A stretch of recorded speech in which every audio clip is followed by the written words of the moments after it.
Hello दोस्तों, स्वागत है आज की एक नई वीडियो में। दोस्तों आज की इस वीडियो में आपको सूत पुत्र नाटक का सारांश बताने वाला हूँ। ये नाटक बहुत ज़्यादा इंपॉर्टेंट है और आपके एग्जाम में 5 अंक का आता है। तो इसका सारांश जो है दोस्तों, ये अंक वाइज भी पूछ सकता है, यानी प्रथम अंक, द्वितीय अंक, तृतीय अंक का अलग अलग भी सारांश पूछ सकता है। लेकिन ज़्यादातर क्या करता है, ये साफ साफ कह देता है कि सूत पुत्र नाटक का संक्षिप्त सारांश लिखो। तो इसका मतलब ये हुआ कि हमें पूरे नाटक का संक्षेप में सारांश लिखना है। तो कैसे लिखना है आज की वीडियो में आपको बताऊंगा। बहुत ही सिंपल तरीके से बताऊंगा। आपको रटना तो बिल्कुल पड़ेगा ही नहीं, इसको आप एक कहानी की तरह पूरा याद कर लेंगे, ठीक है ना। तो चलिए बिना देरी किए वीडियो को शुरू करते हैं और पूरा आपको दिखाते हैं कैसे आपको एग्जाम में लिखना है। देखो, सबसे पहले आपको लिखना है डॉक्टर गंगा सहाय प्रेमी द्वारा लिखित नाटक सूतपुत्र महाभारत के प्रसिद्ध पात्र कर्ण के जीवन पर आधारित है। आप लोग महाभारत अगर देखे होंगे तो जानते ही होंगे कि कर्ण कौन था, कितना महान था, वो क्या क्या काम करता था, कैसा उसका आचरण था, आप सब लोग जानते हैं, ठीक है ना। और ये नाटक उसी के ऊपर आधारित है। इस नाटक का सारांश इस प्रकार है। उसके बाद देखिए, अगर आपके पास टाइम कम हो तो एग्जाम में डायरेक्ट आप यहाँ से लिखना शुरू करें, ठीक है ना। इस नाटक का सारांश इस प्रकार है।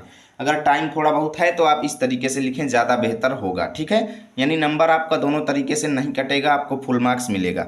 अब यहाँ पर पहली हेडिंग आपको डालना है प्रथम अंक। इसमें लिखेंगे कि एक बार आचार्य परशुराम शिष्य कर्ण की जांघ पर अपना सिर रखकर सो रहे थे। अब देखिएगा, यहाँ पर जो है आचार्य परशुराम जो हैं, जो आश्रम चलाते थे, आश्रम में केवल ब्राह्मणों को शिक्षा देते थे, नीच जाति के व्यक्तियों को शिक्षा नहीं देते थे, ठीक है ना। तो एक बार की बात है दोस्तों कि वो सो रहे थे किसके जांघ पर, अपना सिर रख करके कर्ण की जांघ पर, ठीक है ना।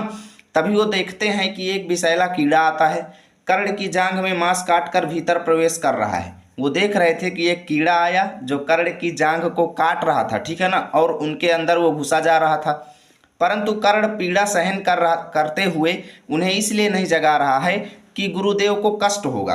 गुरुदेव ये समझ रहे हैं कि ये कर्ण जो है मुझे इसलिए नहीं जगा रहा है कि ताकि मुझको दिक्कत ना हो, मुझे कष्ट ना हो। तभी परशुराम उठते हैं और दवा लाकर कर्ण का उपचार कर देते हैं। लेकिन पहले देखो दोस्तों कि कर्ण जो है कितना सहनशील व्यक्ति और दृढ़ प्रतिज्ञा वाला व्यक्ति है, ठीक है ना। परंतु कर्ण की दृढ़ता और धैर्य को देखकर उन्हें कर्ण के ब्राह्मण ना होने की आशंका होती है, क्योंकि दोस्तों कर्ण जो था वो सूत पुत्र था, ठीक है ना। तो और वो सूत पुत्र को वहां पर शिक्षा नहीं देते थे, वो केवल ब्राह्मणों को शिक्षा देते थे। और जब उन्हें कर्ण के ऊपर आशंका हुई तो उन्होंने रिसर्च करना शुरू किया।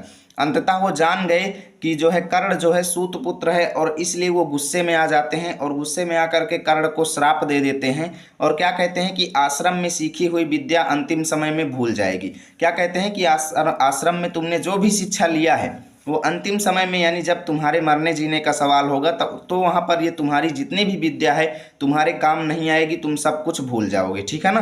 तो इतना जो है नाटक के प्रथम अंक में यहाँ पर आपको लिखना है, ये संक्षिप्त सारांश हो जाएगा।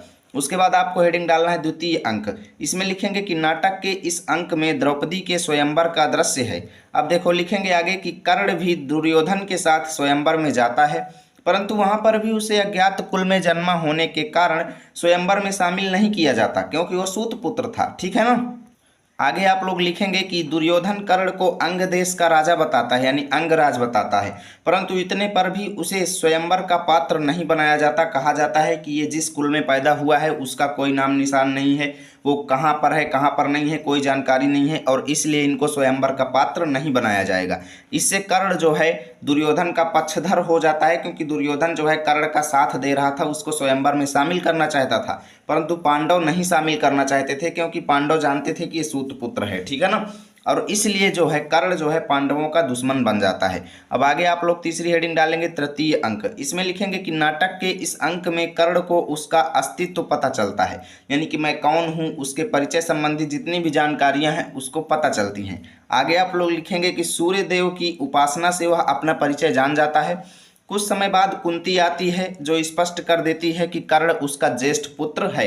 वह कर्ण को दुर्योधन का पक्ष छोड़कर पांडवों के पक्ष में आने के लिए कहती है, परंतु कर्ण इसे दुर्योधन के प्रति विश्वासघात समझकर ऐसा करने से इनकार कर देता है, क्योंकि कर्ण जो है दुर्योधन का परम मित्र था, ठीक है ना। और ऐसा करने से वो इनकार कर देता है और कहता है कि अर्जुन को छोड़कर वह किसी पांडव का अहित नहीं करेगा, यानी कि अर्जुन को तो मारेगा लेकिन अर्जुन के अलावा जितने भी भाई लोग हैं उनको वो कोई नुकसान नहीं पहुंचाएगा। ये वह कुंती को वरदान दे देता है, ठीक है ना। अब आगे आप लोग लिखेंगे चतुर्थ अंक। इसमें लिखेंगे कि इस अंक में कर्ण की मृत्यु का वर्णन किया गया है। कर्ण और अर्जुन के युद्ध में दुर्भाग्य से कर्ण का रथ फंस जाता है। देखिए रथ जो है, रथ का पहिया जो है दलदल में धंस गया था और उसे सारी विद्या भूल जाती है। यानी कर्ण को जितनी भी विद्या उसने आश्रम में प्राप्त किया था सब भूल गया, सारे मंत्र भूल गए। कर्ण को रथ से नीचे पहिया निकालने के लिए उतरना पड़ता है। यानी पहिए को दलदल से निकालने के लिए कर्ण रथ से नीचे उतरता है। तभी अर्जुन जो है निशस्त्र कर्ण पर प्रहार कर देते हैं।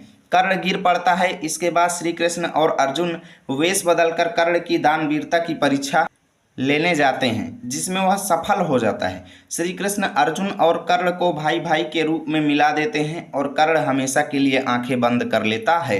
तो इतना आपको इसका संक्षिप्त सारांश लिखना है। इसकी पीडीएफ चाहिए तो टेलीग्राम पर जाएं, लर्न विथ आरपी लिखें, हमारा चैनल आएगा, उसको वहां पर ज्वाइन कर लें। मैं इसकी फ़ोटो वहां पर आपको प्रोवाइड कर दूंगा। यदि वीडियो अच्छी लगी है तो लाइक और शेयर जरूर करें ताकि रोजाना की ऐसी वीडियो अब तक सबसे पहले पहुंचेगी।